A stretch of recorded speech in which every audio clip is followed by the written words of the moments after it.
이제 교과서 52페이지 문제를 풀 건데요. 미리 안내했듯이 교과서에 있는 문제들을 풀어보고 이번 강의 들을 수 있도록 하세요. 지금 보시면 이렇게 문제 위에 페이지 수가 나와 있는데 이 문제와 관련된 교과서 페이지 수를 나타내 놓은 거거든요.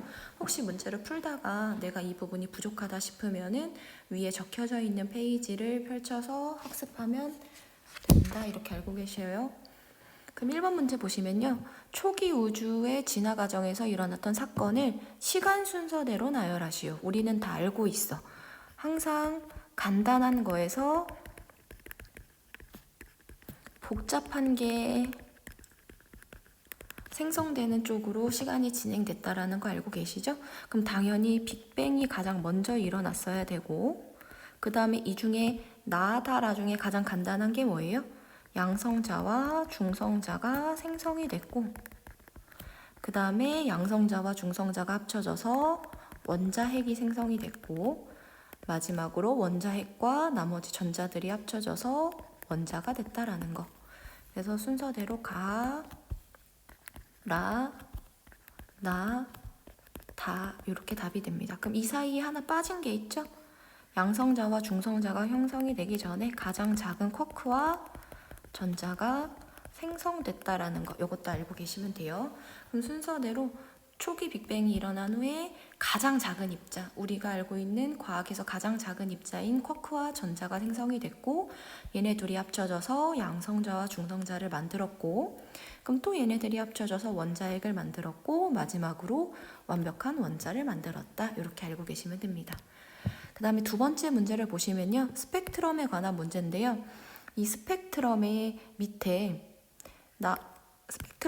나와 있는 곳은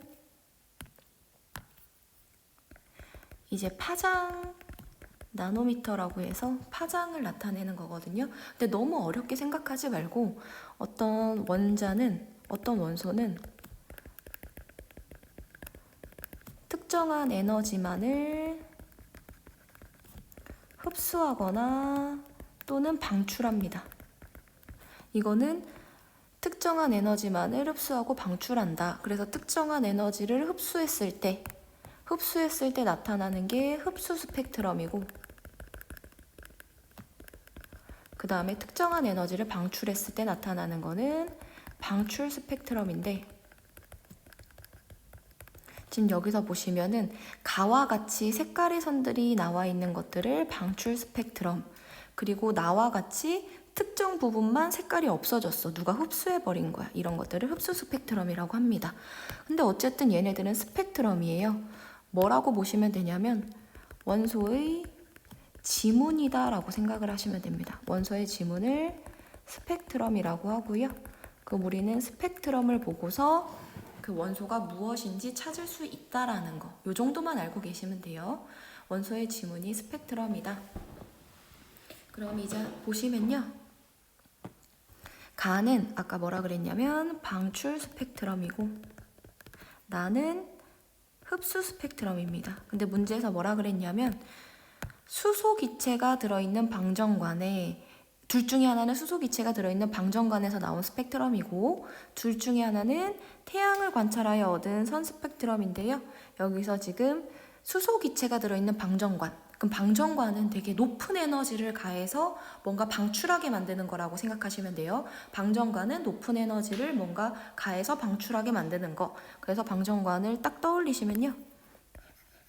방정관은 방출 스펙트럼 떠올리시면 돼요. 그래서 가가 방출 스펙트럼이니까 태양을 관찰하여 얻은 선 스펙트럼은 가가 아니라 나가 되고요. 그리고 나에는 흡수선이 나타난다. 이거 맞죠? 그리고 선의 위치와 선폭을 분석하면 별을 구성하는 원소의 종류와 질량비를 알 수 있다. 이게 굉장히 중요합니다. 아까 원소의 지문이 스펙트럼이라고 얘기했죠? 그러면은 선의 위치가 알려주는 건 뭐냐면 그 원소가 어떤 원소인지 알려주는 거예요.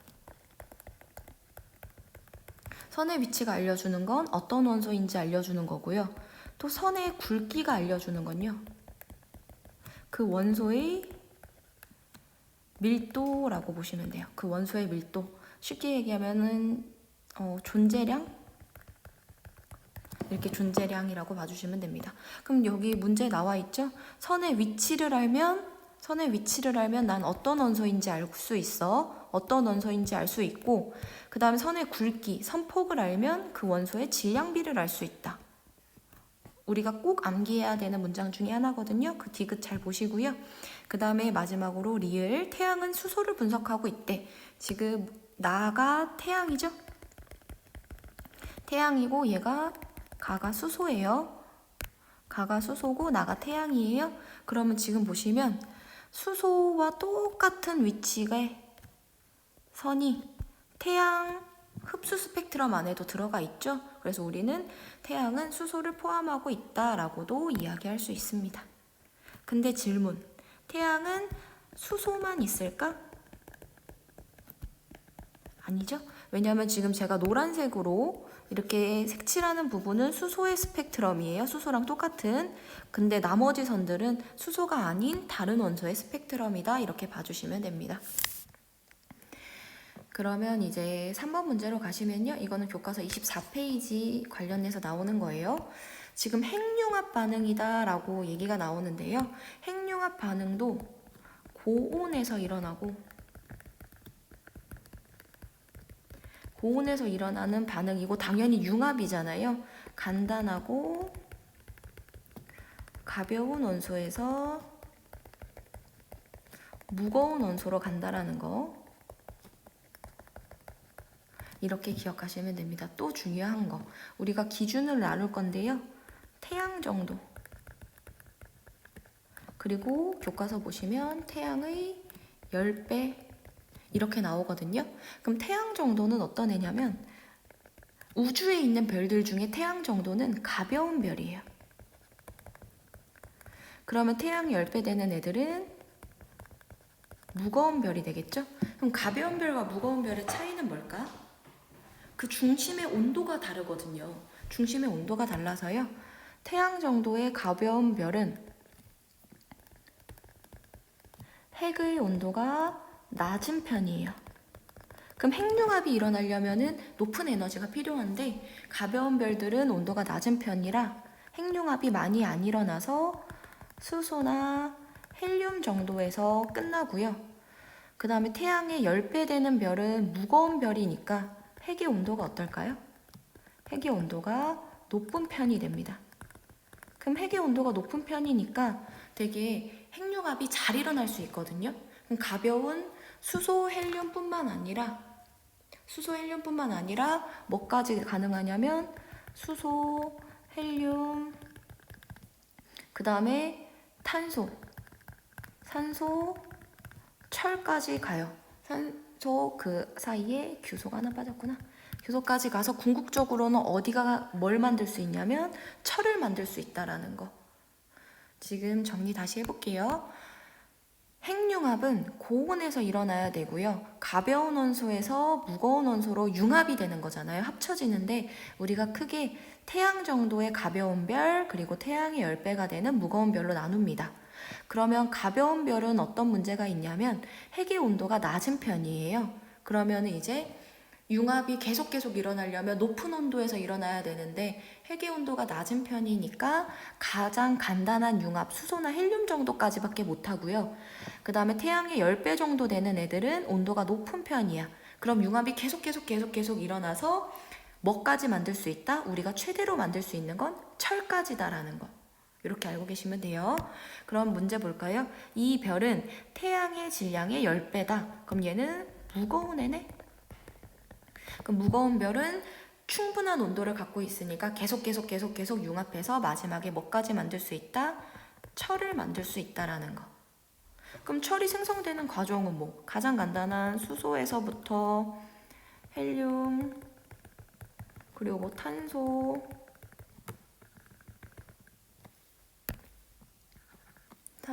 그리고 산소, 규소, 마지막으로 철까지의 핵융합이 일어난다라는 거 기억해 주시면 됩니다. 근데 어디까지만? 철까지만 일어나요. 우리가 핵융합으로 만들 수 있는 원소는 철이 끝입니다. 철이 끝. 그럼 이제 다음 페이지로 넘어가시면 똑같은 문제가 있어요. 지금 똑같은 문제인데요. 다음은 별의 진화 과정에서 만들어지는 다양한 원소다. 태양과 비슷한 별이래. 태양과 비슷한 별은 무거운 별이에요, 가벼운 별이에요? 가벼운 별이고, 이 가벼운 별은 수소나 그리고 헬륨까지밖에 안 된다라는 거. 근데 이 문제에는 수소가 없네요. 그럼 그 다음에 이제 두 번째, 질량이 태양의 10배 정도 되는 별의 중심부에서 생성될 수 있는 원소를 모두 고르래. 그럼 얘는 무거운 별이고 수소, 가장 간단한 수소에서 이제 헬륨, 그리고 탄소, 산소, 규소, 마지막으로 철까지. 여기서 우리한테 중요한 건 철이에요. 이런 과정을 다 거쳐서 철까지 만들 수 있다라는 거. 철. 그리고 마지막으로 그러면 이제 선생님이 금방 얘기했죠. 여기다 적을게요. 핵융합으로 만들 수 있는 가장 무거운 원소는요. 무거운 원소는 철이에요. 철. 근데 우리 주변에 존재하는 원소들 중에 철이 제일 무거운 게 아니거든. 그러면 질문. 철보다 무거운 원소는 어떻게 생성됐을까요?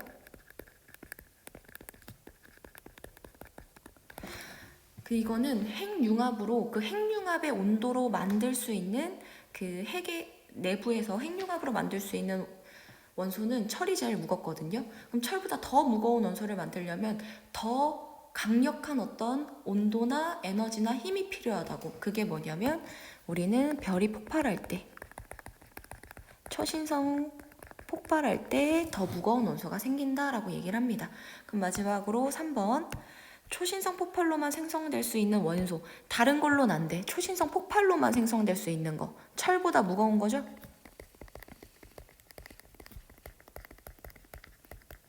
철보다 무거운 거 여기서 뭐 있냐면 우라늄밖에 없습니다. 이게 핵융합이라는 게 일어나려면 에너지가 필요해요. 핵융합이라는 게 일어나려면 에너지가 필요한데 질량이 작은 별의 핵의 중심에는 온도가 낮아. 그래서 핵융합이 조금밖에 못 일어나고요. 질량이 큰 별의 중심에는 온도가 좀 높거든요. 그래서 핵융합이 계속 일어나다가 마지막으로 철까지만 일어나고요. 철보다 더 무거운 원소를 융합시키려면 더 큰 어떤 에너지가 필요해. 그 에너지를 만들어줄 수 있는 어떤 현상이 초신성 폭발이다 라고 이렇게 봐주시면 돼요. 그 다음 문제. 그림은 태양계 형성 과정을 순서 없이 나타낸 것이다. 그럼 이거는 페이지 26페이지랑 27페이지에 나와 있는 건데요. 초신성 폭발이 일어나고 난 다음에 이제 거대한 성운이 형성이 되고요. 이제 그 성운에서 무슨 일이 일어나냐면 수축하면서 회전을 해요. 수축하면서 회전을 하고요. 그럼 뭉쳐진다라는 얘기는 이제 원시 태양이 형성이 되고요. 그럼 원시 태양이 형성되면 이제 가운데 밀집된 것뿐만 아니라 주변에 이제 부스레기들이 있죠. 그럼 걔네들은 이제 원시 원반을 형성을 하고요. 얘네들이 이제 원반에 있는 먼지들이 이제 부딪히면서 나머지 별들을 만들거든요. 그래서 마지막으로 태양계를 형성한다라는 거. 그러면 가나다라 중에 지금 뭔가 수축하고 회전하기 시작하는 거 나, 그 다음에 원시 태양이 형성돼서 돌기 시작하는 거 다, 그리고 가에서 원시 원반이 형성됐고 마지막으로 완전한 태양계가 형성됐다. 이렇게 순서대로 봐주시면 됩니다. 그리고 이제 6번 문제는 주기율표로 넘어갔네요. 현재의 주기율표에 대한 설명으로 옳은 것은 기억, 상대적 질량에 따라 순서대로 나열했다. 절대 아니죠. 상대적 질량이 아니고 얘네들은 원자 번호 순으로 나열했고요. 그럼 여기서 하나만 더. 원자 번호는 어떻게 정했을까요? 핵 속에 양성자수로 결정된다. 획 속의 양성자수로 결정한다. 이렇게 알고 계시면 돼요. 그 다음에 니은, 세로줄을 족이라고 하고 1쪽부터 18쪽까지 있다. 맞죠? 세로줄을 족이라고 합니다. 그 다음에 같은 주기의 원소들은 껍질수가 같은 거죠? 같은 주기는 껍질수가 같다. 그리고 리을, 같은 족의 원소들은 원자과 전자수가 같다. 맞죠? 여기서 원자과 전자수 한번 복습하면요. 원자과 전자수는 가장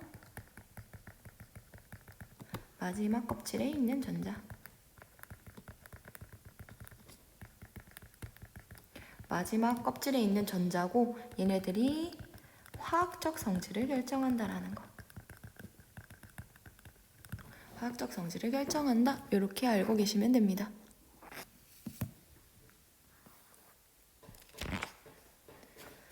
그 다음에 35페이지, 36페이지에 나와 있는 문제인데요. 한번 보세요. 알칼리 금속에 대한 성질을 알아보는 것이다. 알칼리 금속은 1족 금속이죠. 어쨌든 한번 읽어볼게요. 물에 담긴 비커에 페노프탈레인 용액을 떨어뜨린 후 리튬 조각을 넣었더니 물과 반응하였고 수용액이 붉은색으로 변하였다. 나트륨과 칼륨으로 실험해도 같은 결과가 나타났다. 위 실험과 같이 리튬, 나트륨, 칼륨이 공통적인 성질을 나타내는 까닭을 원자 배치를 이용하여 설명하시오. 금방 얘기했죠? 리튬, 나트륨, 칼륨 모두 1족이고요. 얘네들은 가장 마지막 껍질에 전자가 한 개씩 있어요. 그럼 이 얘기는 얘네들의 원자과 전자가 한 개, 원자과 전자가 셋 다 한 개가 있거든요. 아까 원자과 전자는 화학적 성질을 결정한다고 했고요. 그럼 얘네들은 원자과 전자수가 같으니까 화학적 성질도 같다. 이렇게 정도만 봐주시면 돼요. 지금 우리 시험 문제에는 객관식이 나오지 서술형이 나오지 않으니까 이 정도만 알고 계시면 됩니다. 그 다음에 8번 문제로 갈게요. 8번 문제 보시면요. 얘는 페이지 40페이지, 41페이지 참고해서 푸세요. 그림은 원자 ABC의 전자 배치를 모형으로 나타낸 것이다. 임의의 기호를 쓰시오. 그럼 우린 얘네들이 누군지 알아야 돼. 주기율표는 외워야 돼요. 그럼 얘는 A는 1번이니까 수소, 그 다음에 B는 3번이니까 리튬, 그리고 C는 산소가 된다라는 거. 원자과 전자수를 각각 쓰시오. 가장 마지막 껍질에 있는 거 쓰면 되죠? 그러면 A는 몇 개? 1개, 그리고 B도 1개, 그리고 C는 6개 이렇게 된다라는 거. 근데 조심하셔야 될 게 A가 누구냐면 A는 수소거든요. A는 수소. 근데 B는 리튬이야. 제가 1쪽을 한번 써볼게요. 주기율표상의 1쪽은 수소, 리튬, 나트륨, 칼륨이에요. 그럼 여기서 수소는 비금속이고요. 그 다음에 리튬, 나트륨, 칼륨은 금속이에요. 근데 1쪽은 원자과 전자가 몇 개라 그랬죠? 원자과 전자가 1개고 원자과 전자가 화학적 성질을 결정한다며. 그럼 얘네들은 원자과 전자가 같으니까 성격도 비슷해야 되지 않을까라고 하지만 완전히 다르거든요. 수소랑 나머지 애들은. 그래서 1쪽 중에서 수소는 다르다라는 거 꼭 기억하고 계시면 됩니다.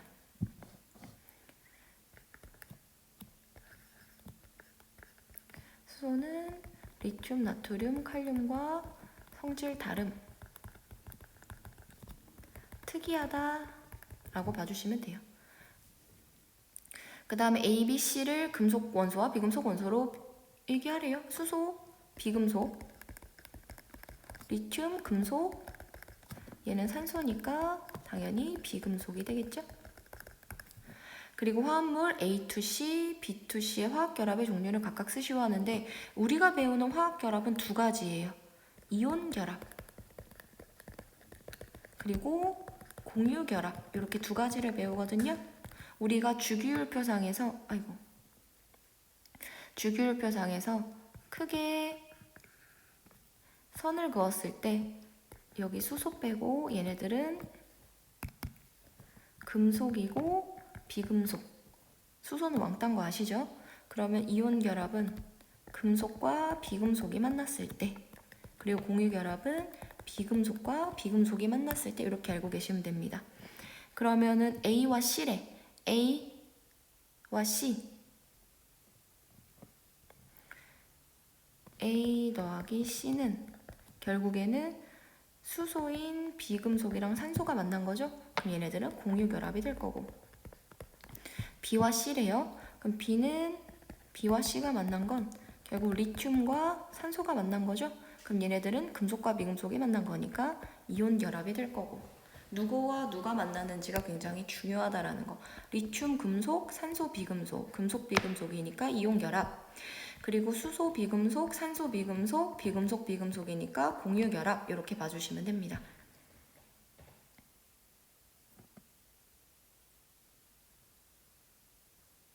어쨌든 수소가 왕따라는 거는 알고 계시죠? 여긴 헷갈리니까 지울게요. 나중에 필기할 때.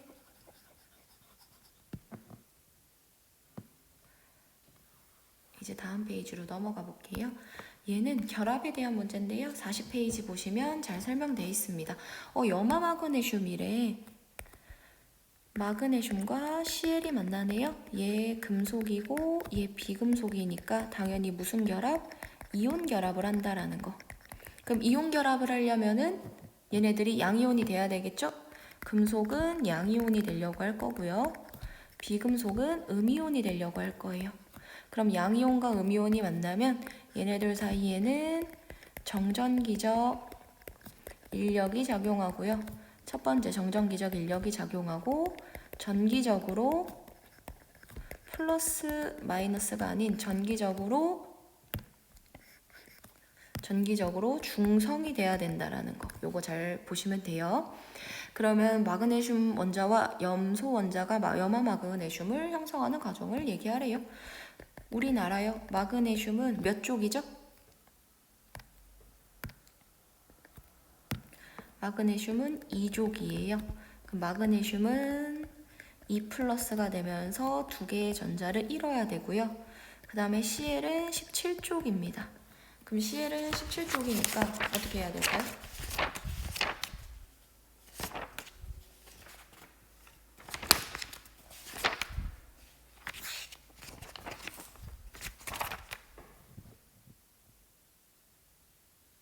Cl은 17쪽이니까 Cl-가 되려면 전자 하나를 얻어서 이렇게 Cl-가 된다라는 거. 그러면 결론적으로 마그네슘이 버린 전자가 Cl한테, 염소한테 온다라고 보시면 돼요. 그러면 굳이 말로 정리를 하면 마그네슘은 전자를 버려서 마그네슘 2+ 양이온이 되고, 그 다음에 Cl은 전자를 받아서 Cl- 음이온이 된다. 근데 조심하셔야 될 거. 마그네슘 2+와 Cl-가 만나면 전기적으로 0이 될까 안 될까? 안 되죠? 그럼 0이 되려면 Cl이 몇 개? 2개. 그래서 MgCl2가 된다. 이렇게 결론 져주시면 됩니다.